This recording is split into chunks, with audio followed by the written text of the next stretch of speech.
కార్యక్రమంలో మొదలు మేము ఫస్ట్ స్టార్టింగ్ షేర్లింగంపల్లికి పోయినాం. షేర్లింగంపల్లి అంటే మీకు తెలుసు, వెలుగు జిలుగులతో ఉంటుంది, మొత్తం అద్భుతంగా ఉంటుంది.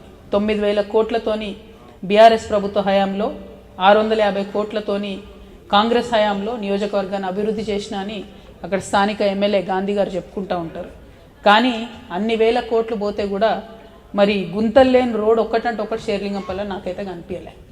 అదేవిధంగా మన ఏ చెరువులు అంటే షేర్లింగంపల్లిలో దాదాపు 64 చెరువులు ఉంటే 2014 కన్నా ముందు అసలే కబ్జా లేనటువంటి చెరువుల్ని చూసుకొని ఇప్పుడు గూగుల్ మ్యాప్లో కొట్టి చూస్తే, ఇది నేను కాదు, స్వయంగా మల్లు బట్టి విక్రమార్క గారు కూడా పవర్ పాయింట్ ప్రజెంటేషన్ ఇచ్చారు, అందులో కూడా చెప్పారు ప్రతి చెరువు కనీసం ఇంకొక 10-12% ఎక్స్ట్రా కబ్జా గురైంది. అందులో గోపన్పల్లి చెరువు 2014 సమయానికి కబ్జా లేదు, ఇప్పుడు దాదాపుగా 11% కబ్జాకు వచ్చింది. గచ్చిబౌలి పెద్ద చెరువు అది కూడా అంతే, 41 ఎకరాలలో ఉంటుంది, భయంకరంగా 12% పైపడి కబ్జాకు గురైంది. ఖానామెట్లో మరో చెరువు, గోపన్పల్లిలో చిన్న చెరువు, చందానగర్లోని లింగకుంట, మియాపూర్లో గురునాథం చెరువు, మదీనాగూడలో ఈర్ల చెరువు. ఈ పేర్లు ఎందుకు చెప్తున్నా అంటే అక్కడ లోకల్ వాళ్ళు ఇచ్చినాయి చెప్తున్నా నేను. ప్రతి చోట కూడా కబ్జా ఉంది. మరి కబ్జా ఉంది ఒక పక్క, ఇంకొక పక్కనేమో డెవలప్మెంట్ ఇష్యూస్. అంటే ఇదే లింగంపల్లి ఎక్కడైతే చెరువు కబ్జా అయిందో అక్కడ అండర్ బ్రిడ్జ్ చేస్తామని చెప్పి 12 ఏళ్ళు దాటిపోయింది, ఇంతవరకు కనీసం మాట కూడా మాట్లాడతలేరు. మాదాపూర్లో అయ్యప్ప సొసైటీలో అభివృద్ధి పని నామమాత్రంగా కూడా జరగలేదు.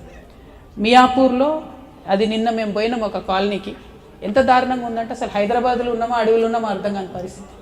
దానికి ఒక శ్మశాన వాటిక ఉందంటే అంటే ఎంత గమ్మత్తుందంటే ఒక శ్మశాన వాటిక ఉంది. అంతకుముందు వైకుంఠధామం ప్రోగ్రాం పెట్టారు బీఆర్ఎస్ గవర్నమెంట్, 2 సార్లు నిధులు వచ్చినాయి దానికి, ఆల్రెడీ 10 లక్షలు 2 సార్లు శిలాఫలకాలు ఉన్నాయి. కానీ పిఏ నగర్లో 2 సార్లు బిల్లులు వచ్చినాయి, కానీ కనీసం కాంపౌండ్ వాళ్ళు కూడా కాలేదు. ఇప్పటికి కూడా పాములు ఇళ్లలోకి వస్తున్నాయి. హైదరాబాద్లో పాములు వస్తున్నాయి అంటే అసలు వెరైటీ అనిపించింది నాకు. పైగా రోడ్లు చూస్తే చాలా భయంకరమైన పరిస్థితి. పిఏ నగర్, హెచ్ఎంటీ నగర్ ఈ రెండిట్లో కూడా ఇదే పరిస్థితి ఉన్నది, చాలా ఘోరంగా ఉన్నది. ఓంకార్ నగర్ అక్కడ కూడా అట్లే ఉంది, హఫీజ్పేట్ అక్కడ కూడా అదే ఉంది, కొండాపూర్, చందానగర్ ఎక్కడ చూసినా కూడా గుంతలు లేని రోడ్ లేదు. అంటే ఎందుకు అంటున్నా అంటే 10,000 కోట్లు పెట్టినా కూడా గుంతలు లేని రోడ్డు లేకుండా ఒకటే నియోజకవర్గంలో, పెద్ద నియోజకవర్గం నేను కాదంటలేదు, కానీ జరగలేదు. కాబట్టి దాని మీద ఏం చేయాలన్నది ఒకటి ఆలోచన చేయాలి.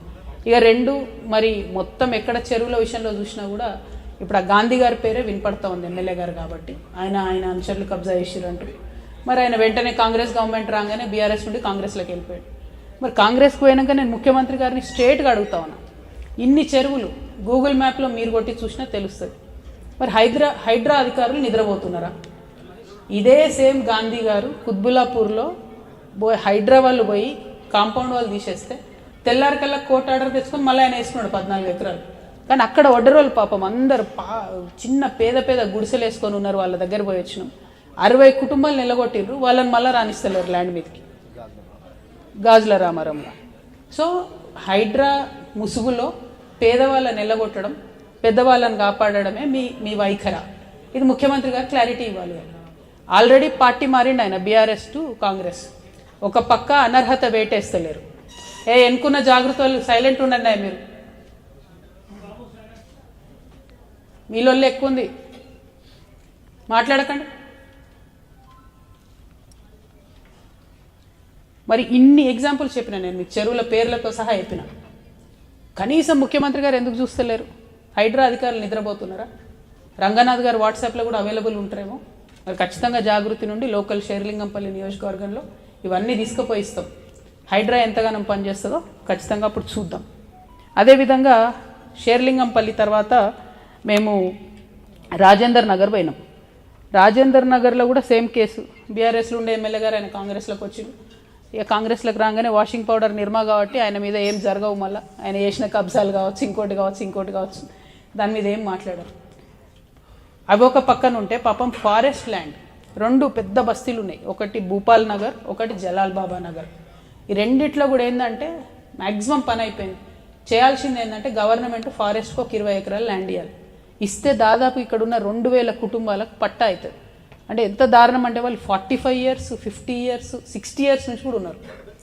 అది కాదు దారుణం. దారుణం ఏంటంటే అక్కడికి ప్రతి ఒక్క మంత్రి పోయినరు, ఉప ముఖ్యమంత్రులు పోయినరు, అక్కడ పోయి వాగ్దానం చేసి వచ్చారు 2 రోజులలో మీకు పట్టా ఇస్తామని చెప్పి. అట్లా చెప్పబట్టి 20 ఏళ్ళు అయిపోయాయి. సో దీని మీద ప్రభుత్వం ప్రత్యేక దృష్టి సారించాలని జాగృతి తరఫున మేము డిమాండ్ చేస్తూ ఉన్నాం.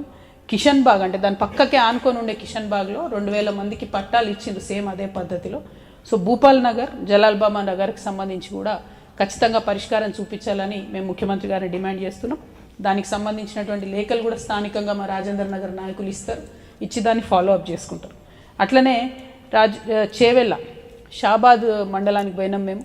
హెడ్ క్వార్టర్లో చాలా మంచి ఓరవడి, అక్కడున్న బీసీ బిడ్డలు, వారితో ముస్లిమ్స్, వారితో ఎస్సీస్, ఎస్టీస్ అందరు కూడా కలిసి చాలా మంచి మీటింగ్ పెట్టారు. 42% బీసీ రిజర్వేషన్ కోసం వాళ్ళు కులాలకు మతాలకు అతీతంగా 40 రోజుల నుంచి నిరాహార దీక్ష చేస్తున్నారు షాబాద్లో.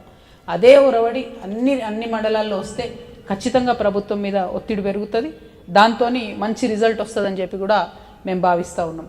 అట్లనే షాద్ నగర్కి పోయినాం. ఆ తర్వాత హాస్పిటల్ చూస్తే చాలా ఏండ్ల కింద, అంటే ఎప్పుడో బిల్ క్లింటన్ గారు మన ఇండియాకి వచ్చినప్పుడు మన పేదరికాన్ని చూపించి మన డబ్బులు అప్పు తెచ్చుకున్నాం కదా, ఆ బిల్ క్లింటన్ గారు వచ్చి ఓపెన్ చేసిన హాస్పిటల్లో ఇంకా కూడా నడుస్తుంది. అక్కడ మొత్తం పెచ్చులు ఊడిపోయే పరిస్థితి ఉన్నది. పక్కనే 100 పడకల హాస్పిటల్ పెట్టిండ్రు కానీ దాన్ని ఇంకా వాడుకోలేని పరిస్థితి ఉన్నది. సో దాన్ని హైలైట్ చేసినాం. హోప్ఫుల్లీ అక్కడ ఉన్న స్టాఫింగ్ ఇష్యూస్, ఆ హాస్పిటల్ మార్పిడి అన్నది కూడా